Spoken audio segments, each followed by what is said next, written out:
भाषा अनार्य बिना न समझाना जूं शक्य अनार्य को। व्यवहार बिन परमार्थ का उपदेश होए अशक्य यूं। जैसे अनार्य मलेच्छ जन को अनार्य भाषा के बिना, मलेच्छ भाषा के बिना किसी भी वस्तु का स्वरूप ग्रहण करने के लिए कोई समर्थ नहीं, उसी प्रकार व्यवहार के बिना परमार्थ का उपदेश देना अशक्य है। समय सार की गाथा 8 के इस हरि गीत का भावार्थ सहित वर्णन करके अब हम मास्टर की के कुछ शब्दों का अध्ययन करेंगे। मास्टर की का जो पहला शब्द है वो है पर्याय। पर्याय की अपेक्षा 4 भेद हैं: अनादि शांत, अनादि अनंत, सादि शांत और सादि अनंत।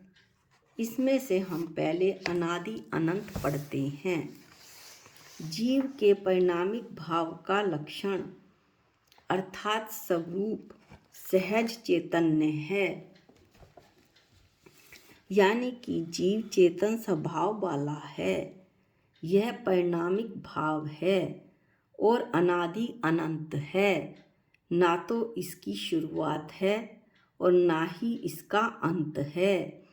इस भाव की अपेक्षा से जीव अनादि अनंत है। अब हम दूसरा भेद पढ़ते हैं, सादि शांत। सादि शांत जीव के 3 भाव हैं: औदायिक, औपशमिक और क्षापशमिक। कर्म के उदय से होने वाले जीव के परिणाम जीव के औदायिक भाव कहलाते हैं। जैसे मनुष्य गति नाम कर्म के उदय से जो मनुष्य रूप भाव हैं उनका सादी यानी आदि, आदि के साथ, शुरुआत के साथ, यानी उसकी शुरुआत भी है और अंत भी। हम हमेशा मनुष्य नहीं बने रहेंगे। इस भव में मैं स्त्री पर्याय में हूँ, मनुष्य गति में हूँ, पर मेरा मरण निश्चित है, तो मनुष्य पने का अंत भी निश्चित है, इसलिए ये शांत है। शांत यानी अंत, अंत के साथ। इसी तरह से हम सादि शांत को औदायिक भावों में देवगति, कषाय, क्रोध इत्यादि पर घटा सकते हैं। क्रोध का आदि भी है, शुरुआत भी है और अंत भी। अब है औपशमिक भाव। कर्म के उपशम के निमित्त से होने वाले जो जीव का परिणाम है वो औपशमिक भाव कहलाता है। ये 2 प्रकार के हैं, औपशमिक सम्यक्त व चारित्र। इनके औपशमिक भाव के आदि भी है और अंत भी है, इसलिए ये सादि शांत हैं। औपशमिक भाव सादि शांत हैं।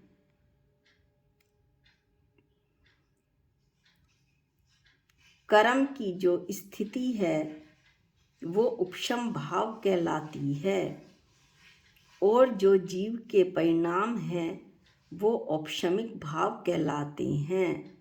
इस तरह से हमने सादि शांत में 2 भेद पढ़ लिए, औदायिक, औपशमिक।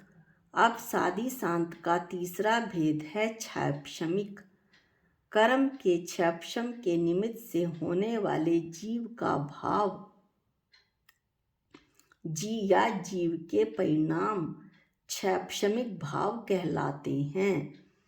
क्षापशमिक भाव में जैसे मति ज्ञान, शुद्ध ज्ञान, मन प्रज्ञान, अवधि ज्ञान, भोग, उपभोग, वीर्य, अंतराय, चक्षु दर्शन इत्यादि, ये सब क्षापशमिक भाव में आएंगे।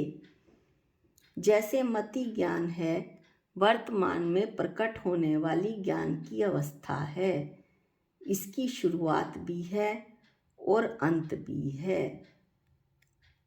तो जो क्षैप्शमिक भाव हुआ वो सादी शांत हुआ। हम क्या पढ़ रहे हैं?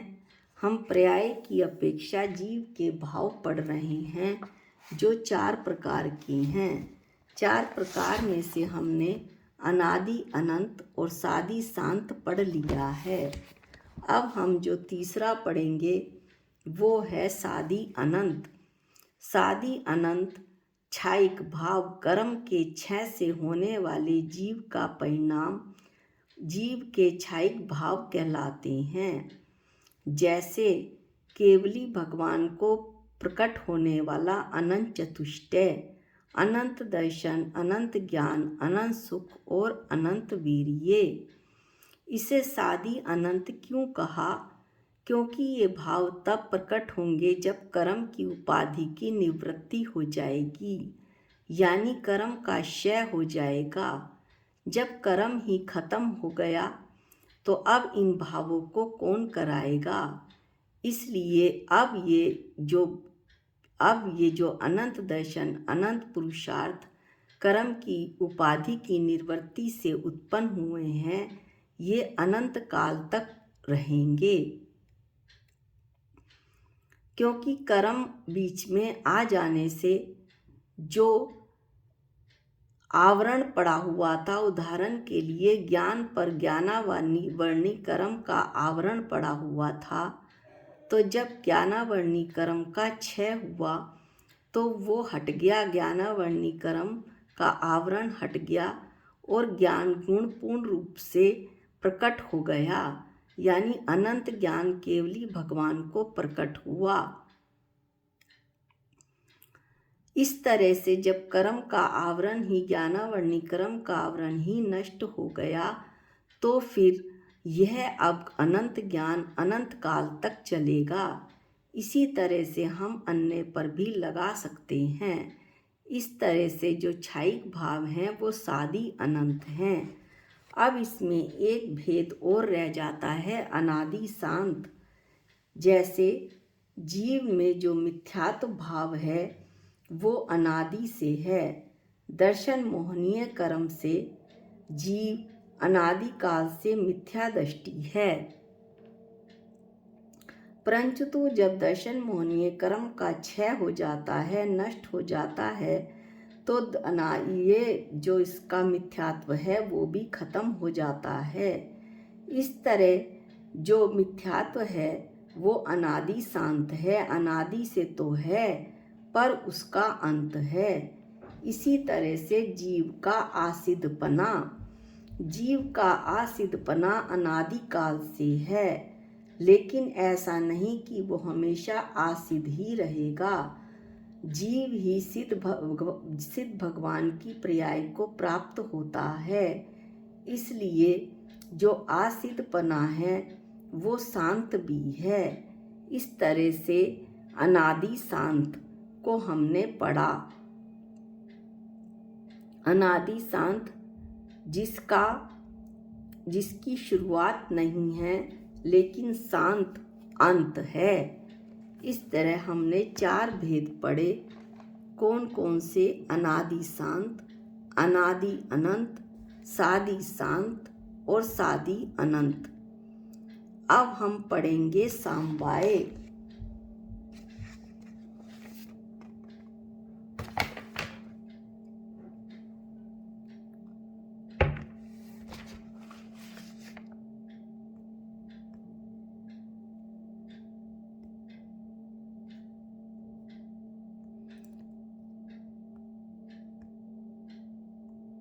सामवाय जो है 1 मिनट का समय दीजिएगा। सामवाय 4 कारणों के समूह का नाम है। 4 कारण में 4 बातें आ जाती हैं। कौन कौन सी? भवितव्यता में स्वभाव व निमित्त आ जाता है, और दूसरा है नियति, तीसरा है काल लब्धि और चौथा है पुरुषार्थ। इस तरह से हमने 4 इसके समवाय के भेद देखे। हम उन्हीं शब्दों का अध्ययन कर रहे हैं जिनके 4-4 भेद हैं। यह जो समवाय है वो क्रिया और कारणों के बीच में संबंध देता है। बिना कारण के कोई भी कार्य नहीं हो सकता। इन 5 कारणों का ब्रह्मांड में होने वाली हर चीज से गहरा संबंध है। 5 कारण क्यों कहे? क्योंकि जो हमने ये लिया था पहला भवितव्यता, उसमें स्वभाव व निमित्त दोनों चीज आ गई थी। इसलिए 5 कारण या 4 कारण ब्रह्मांड में होने वाली हर चीज से इनका गहरा संबंध है। अब हम इन्हें एक एक करके पढ़ते हैं। काल, समय। ब्रह्मांड में जो कुछ भी होता है उसे समय क्रम देता है। जो कर्मों के कारण आत्मा से बंधे हों, हो सकता है जैसे ही वे बंधे हों उनका फल तुरंत प्रकट ना हो। काल को काल लब्धि भी कहते हैं। कर्म के फल कर्म की प्रकृति के आधार पर एक विशिष्ट समय पर प्रकट होते हैं। कर्मों को अपना फल देने के लिए समय पर निर्भर रहना पड़ता है। जिस क्षण एक पेड़ लगाया जाता है उसी क्षण फल नहीं मिलते। बीज एक पेड़ में अपने परिवर्तन के लिए समय द्वारा निर्धारित लौकिक सीमा की उपेक्षा नहीं कर सकता। यहाँ तक कि प्रकृति भी अपनी अभिव्यक्ति या वास्तविकता के लिए समय पर निर्भर करती है। यदि मनुष्य इस बात को समझे कि समय एक महत्वपूर्ण कारक है जो एक प्रभाव पैदा करता है, तो वह कार्य की शुरुआत से लेकर उसके पूरा होने या पूरा होने तक की अवधि के दौरान धैर्य रखना सीखेगा, यानी काल लब्धि पर विश्वास करेगा। अन्यथा जिस क्षण काम शुरू हुआ, कम से कम उसके नियत समय से पहले ही वह गलत तरीके से सफलता या उपलब्धि की उम्मीद कर लेगा। फिर सफलता न मिलने के कारण वह सारी आशाओं को खो देगा और अपने प्रयासों में सुस्त हो जाएगा। नतीजा यह निकलेगा कि वह भविष्य में सफलता से वंचित रह जाएगा। इस तरह से हमने 2 भेद पढ़ लिए। कौन कौन से? नहीं, अभी एक ही भेद पढ़ा गया है, काल। काल के बाद अब हम भवितव्यता का एक भेद पढ़ेंगे, वो है स्वभाव। प्रत्येक पदार्थ का अपना स्वभाव होता है और वह उसी के अनुसार प्रभाव उत्पन्न करता है। समय ही सब कुछ नहीं है। सही समय आने पर कुछ बीज अंकुरित नहीं होते। कांटे तीखे क्यों होते हैं? अधिकांश फूलों के रंग सुंदर क्यों होते हैं? कुछ जानवर क्रूर होते हैं, कुछ जानवर चतुर और तीव्र गति में सक्षम क्यों होते हैं? कुत्ता क्यों भौंकता है? इन सभी प्रश्नों का उत्तर है उनका स्वभाव। उदाहरण के लिए भौंकना कुत्ते का स्वभाव है, कुत्ते की भवितव्यता है। नींबू के पेड़ पर आम नहीं लग पाएंगे, ये नींबू के पेड़ की भवितव्यता है। ऐसे मामलों में व्यक्तिगत प्रकृति को ही मुख्य कारण माना जाता है। स्वभाव के बाद भवितव्यता का दूसरा भेद हम पढ़ते हैं, निमित्त। निमित्त एक स्पष्ट कारण है, सहायक के रूप में कार्य जो कारण होता है, सहायक के रूप में कारण होता है, वो निमित्त कहलाता है। किसी भी घटना में एक या एक से अधिक निमित्त हो सकते हैं। निमित्त क्या हुआ? या तो बाहरी कोई व्यक्ति या वस्तु हुआ या आंतरिक कर्म भी हो सकता है। किसी गुरु का मार्गदर्शन और शास्त्र या कोई भी घटना बाहरी कारण हो सकता है जो कि कार्य कराने में समर्थ हो। सुख दुख और हम उससे जुड़ी विभिन्न स्थितियां विविध कर्मों पर निर्भर करती हैं।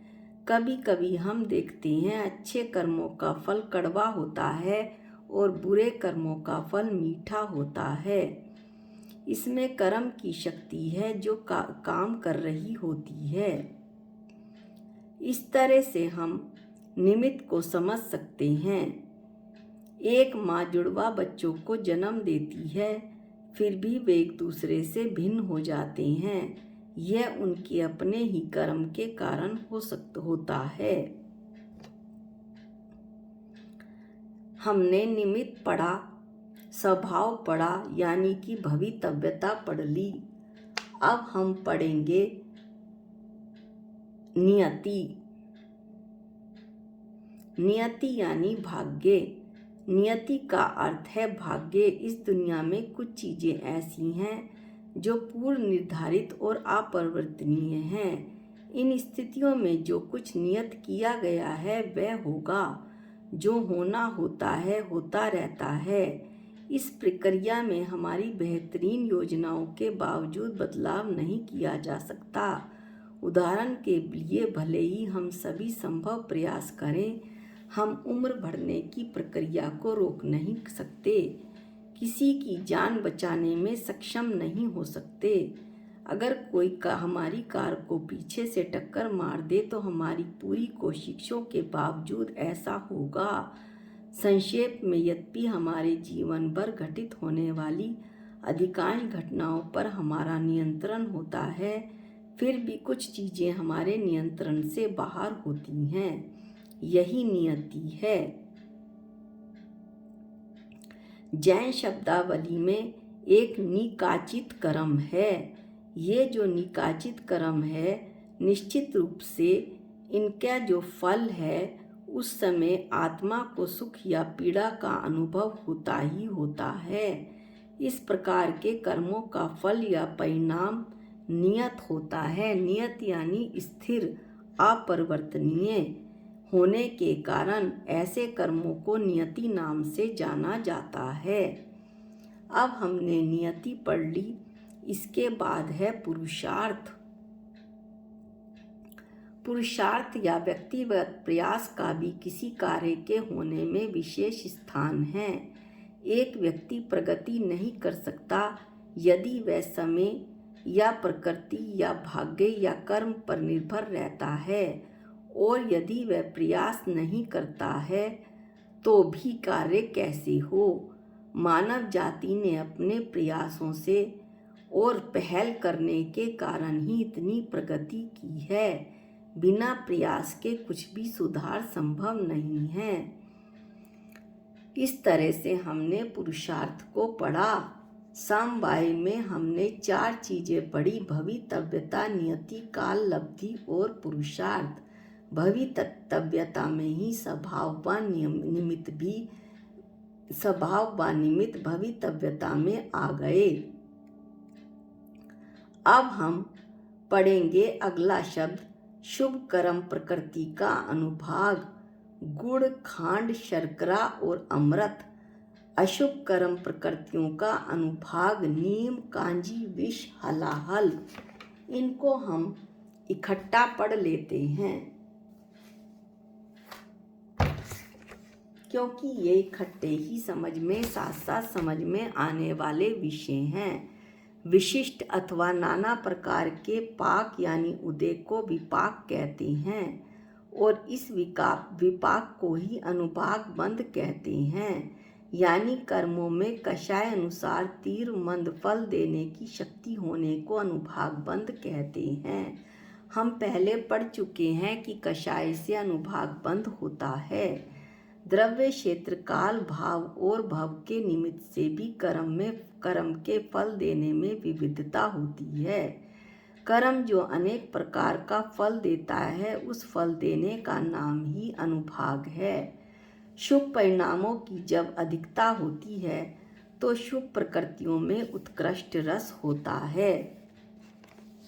जैसा इसमें बताया गया है कि जब शुभ परिणामों की अधिकता होती है तो शुभ कर्म की जो प्रकृति है वो उत्कृष्ट पने को प्राप्त होती है। जैसे गुड़, खांड, शर्करा और अमृत। शुभ कर्म प्रकृति का अनुभाग के इन्होंने इस तरह 4 इस शास्त्र में भेद किए हैं: गुड़, खांड, शर्करा और अमृत। और उस समय अशुभ प्रकृतियों में हीन या मंद रस पड़ता है। जब शुभ प्रकृतियों में उत्कृष्ट रस पड़ता है तो अशुभ प्रकृतियों में हीन या मंद रस पड़ता है। लेकिन जब अशुभ परिणामों की अधिकता होती है तो अशुभ प्रकृतियों में उत्कृष्ट रस पड़ता है और शुभ प्रकृतियों में मंद रस पड़ता है। जैसे अशुभ प्रकृतियों के उत्कृष्ट रस में यहाँ पर 4 उदाहरण दिए गए हैं: नीम, कांजी, विष, हलाहल। ये बताने की जरूरत नहीं कि नीम से कांजी कड़वी और कांजी से विष कड़वा और हलाहल की तो बात कहनी ही क्या, वो तो विष से भरा समुद्र है। अब हम एक टॉपिक और पढ़ लेते हैं, एक शब्द। मुक्त जीव के ऊर्ध्वगमन के कारण। मुक्त जीव के ऊर्ध्वगमन के 4 कारण हैं।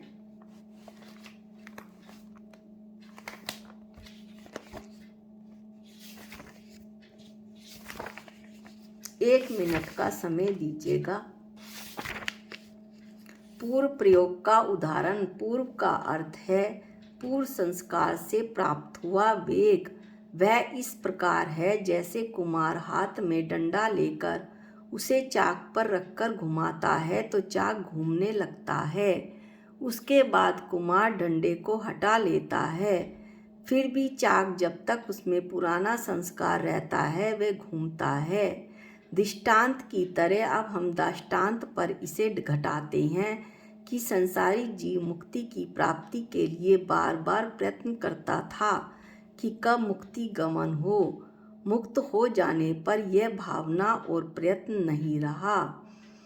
इसका जो हम पढ़ रहे हैं वो क्या पढ़ रहे हैं? मुक्त जीव के ऊर्ध्वगमन के कारण। अब दूसरा कारण है आसंग का उदाहरण। जैसे मिट्टी के भार से लदी हुई तुम्बी जल में डूबी रहती है, ये दृष्टांत है, किंतु मिट्टी का भार दूर होते ही वह जल के ऊपर आ जाती है। वैसे ही कर्म के भार से लदा हुआ जीव कर्म के वश होकर संसार में डूबा रहता है, किंतु जैसे ही वह इस भार से मुक्त होता है, यानी ससिद्ध भगवान 8 कर्मों का नाश कर लेते हैं, तो वे ऊपर ऊर्ध्वगमन करते हैं। इसका तीसरा ऊर्ध्वगमन का कारण है बंध छेद का उदाहरण। जैसे एरंड वृक्ष का जो सूखा फल है जब चटकता है तब वह बंधन से छूट जाने से उसका बीज ऊपर जाता है, वैसे ही मनुष्य आदि भवों में ले जाने वाले जो गति नाम कर्म और जाति नाम कर्म आदि समस्त कर्म बंध के जब कट जाते हैं, नष्ट हो जाते हैं, तो उनके नष्ट होते ही आत्मा मुक्त हो जाती है और ऊपर को चली जाती है, ऊर्ध्वगमन करती है। अब है चौथा कारण। हम 4 भेदों का ही अध्ययन कर रहे हैं। ऊर्ध्वगमन स्वभाव का उदाहरण। जैसे वायु के न होने पर दीपक की लौ ऊपर को ही जाती है, वैसे ही मुक्त जीव भी अनेक गतियों में ले जाने वाले कर्मों के अभाव में ऊपर को ही जाता है, क्योंकि चारों गतियों में जो कर्म भ्रमण करा रहे थे, घुमा रहे थे संसारी जीव को, वे नष्ट हो गए।